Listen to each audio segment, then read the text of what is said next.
দশম শ্রেণীর শিক্ষার্থী বন্ধুরা, তোমাদের সকলের এক্সাম আশা করি খুবই ভালো হয়েছে। এবছরের কোশ্চেন পেপারটা গত বছরের তুলনায় অনেকটাই সহজ ছিল। তো এখন আমি তোমাদের এই ভিডিওতে তোমাদের এমসিকিউ এসিকিউ এর যে পোর্শনটা আছে সেটা সম্পূর্ণটা আলোচনা করে দেবো। তো তোমরা ধৈর্য ধরে দেখতে থাকো।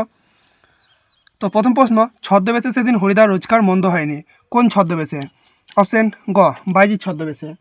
এরপর 1-2, আমি বাবু ভারী ধর্মভীরু মানুষ, ধর্মভীরু মানুষটি কে? উত্তর অপশন খ, গিরিশ মহাপাত্র।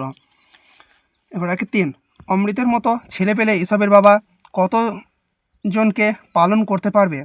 উত্তর অপশন ঘ, 21 জনকে।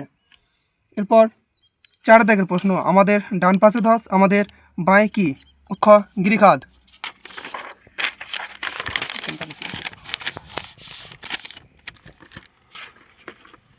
এরপর 5 দাগের প্রশ্ন, প্রলয়োল্লাস কবিতাটির উৎস গ্রন্থ কি? উত্তর অপশন ক, অগ্নিবীণা। এরপর 1-6, কুম্ভকর্ণের দেহ কোথায় ভূপতিত ছিল? উত্তর অপশন গ, সিন্ধু তীরে।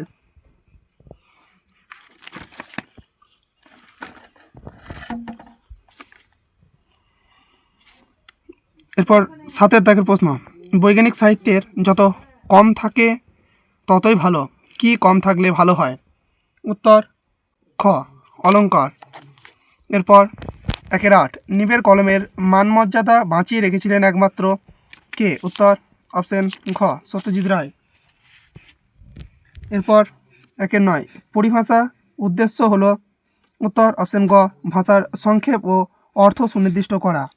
এরপর 1-10, রামের চেয়ে শ্যাম ভালো খেলে, রেখাঙ্কিত অংশটি হলো অপাদানকারক। অপশন ক। 11 দাগের প্রশ্ন, বাক্যে কর্তা ও ক্রিয়া যদি একই ধাতু থেকে নিষ্পন্ন হয় তবে সেই কর্তাকে বলে? উত্তর অপশন গ, সমধাতুজ কর্তা। এরপর 1-12, যে সমাসের সাধারণ নিয়মে ব্যাসবাক্য হয় না কিংবা ব্যাসবাক্য নির্ণয় করতে গেলে অন্য পদের প্রয়োজন হয় সেই সমাসের নাম হলো নিত্য সমাস। এরপর 1-13, ক্ষণস্থায়ী পদটি সমাস হলো? উত্তর অপশন গ, ব্যাপ্তি তৎপুরুষ। এরপর 1-14, দুটি সরল বাক্য যখন সংযোজক অব্যয় দ্বারা যুক্ত হয় তখন তাকে বলে? উত্তর অপশন খ, যৌগিক বাক্য। এরপর 1-15, ফেলে আসা দিনগুলি আমার মনে পড়ে গেল, বাক্যটি হলো? উত্তর অপশন খ, সরল বাক্য। 1-16, যে বাচ্চে কর্ম প্রধান হয়ে ওঠে তাকে বলে? উত্তর অপশন খ, কর্মবাচ্য। এরপর 1-17, তোমার গল্প আমি ছাপিয়ে দেব, এটি কোন বাচ্যের উদাহরণ? এটি হলো অপশন ক, প্রতিবাচ্য। এরপর 2 দাগের প্রশ্ন, 2-1, কি আশ্চর্য চমকে ওঠেন ভবতোষ, ভবতোষের চমকে ওঠার কারণ কি? উত্তর সুবোধ ঘোষের বহুরূপী গল্পে বিরাগীর ছদ্মবেশে হরিদা শান্ত ও গম্ভীর কণ্ঠস্বর শুনে ভবতোষ চমকে উঠেছিল। এরপর 1-2, অমৃতের বয়স কত?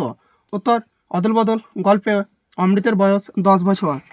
এরপর 2-3, এই ভীষণ মধুর শব্দ শুনতে শুনতে সর্বাঙ্গ অবসন্ন হইয়া আসিতেছে, কোন ভীষণ মধুর শব্দ উদ্দিষ্ট ব্যক্তিকে অবসন্ন করেছিল? উত্তর, এটি নদের চাঁদের কথা বলা হয়েছে। নদীর অবিরাম কলরব ও জলস্রোতের শব্দ তার কাছে ভীষণ মধুর মনে হয়েছিল। 2-4, মুখ ফিরাইয়া হাসি গোপন করিল, হাসি গোপন করিবার কারণ কি? উত্তর, পথের দাবি গল্পে গিরিশ মহাপাত্রের অদ্ভুত পোশাক ও সাজসজ্জা দেখে অপূর্ব হাসি চাপিতে পারছিল না, তাই সে হাসি গোপন করেছিল। সারা বাড়িতে শোরগোল পড়ে যায়, কি নিয়ে শোরগোল পড়ে যায়? জ্ঞানচক্ষু গল্পে তপনের লেখা গল্প সন্ধ্যেতারা পত্রিকায় ছাপা হয়েছে, এই নিয়ে সারা বাড়িতে শোরগোল পড়ে যায়। এরপর 2-2, দ্বন্দ্বচারী এই মতে এক দ্বন্দ্বের মান কত? প্রাচীন ভারতীয় গণনা অনুযায়ী এক দ্বন্দ্বের মান হলো 24 মিনিট। ক্ষমা করো, এই উক্তিটির মধ্যে দিয়ে কবি কি মনোভাব প্রকাশ পেয়েছে? আফ্রিকা কবিতায় হিংস্র সাম্রাজ্যবাদের বিপরীতে দাঁড়িয়ে কবি অপমানিত আফ্রিকার প্রতি মানবিক ও সৌজন্যের প্রকাশের আবেদন জানিয়েছেন। এরপর 2-3, প্রণমিয়া ধরিত্রীর চরণে, এই ধরিত্রীর পরিচয় দাও। অভিষেক কাব্যাংশে ধরিত্রী হলেন ইন্দ্রজিতের ধাত্রীমাতা প্রভাসা। 2-4, সমস্ত সমতলে ধরে গেল আগুন, আগুন ধরার কারণ কি?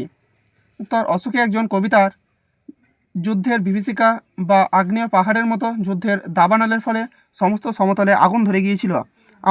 আমাদের পথ নেই আর, তাহলে আমাদের করণীয় কি? আমাদের পথ নেই আর, তাই আমাদের সকলকে একজোট হয়ে সমস্ত বিপদের মোকাবিলা করতে কবি অনুরোধ জানিয়েছেন।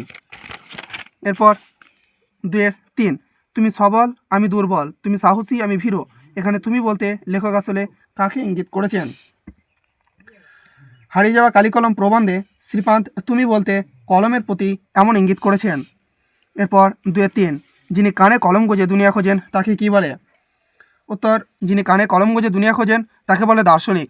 বিজ্ঞান চর্চায় এখন নানা রকম বাধা আছে, কোন বিষয়ে এখনও বাধা আছে? উত্তর, রাজশেখর বসুর মতে বিজ্ঞান আলোচনার জন্য উপযুক্ত বাংলা পরিভাষিক শব্দের অভাব এবং অনেক ক্ষেত্রে বিজ্ঞান ধারণার স্বচ্ছতার অভাব এখনও বাধা হয়ে দাঁড়িয়েছে। এরপর 2-3, কলকাতা বিশ্ববিদ্যালয়ের পরিভাষা সমিতির সঙ্গে কারা কাজ করেছিলেন? উত্তর, বিভিন্ন বিজ্ঞানের অধ্যাপক, ভাষা বিশেষজ্ঞ এবং লেখকগণ এই সমিতির সঙ্গে কাজ করেছিলেন। তো বাকি কোশ্চেনগুলো তোমরা একবার দেখে নাও।